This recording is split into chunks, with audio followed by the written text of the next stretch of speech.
స్వామి ఆ పూజకి మెచ్చి ఆ రూపంలో వచ్చారు.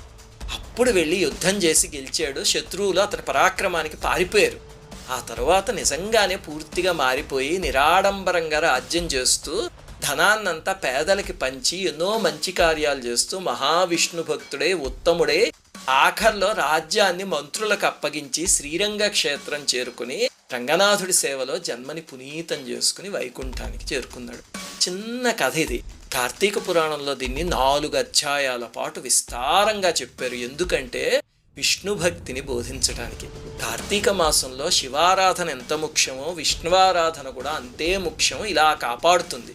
ఎన్ని పాపాలు చేసిన వాడైనా ఎప్పుడోకప్పుడు పూర్తిగా మారి పవిత్ర హృదయుడైతే భగవంతుడి రక్షణ ఖచ్చితంగా దొరుకుతుంది అని చెప్తుంది కథ.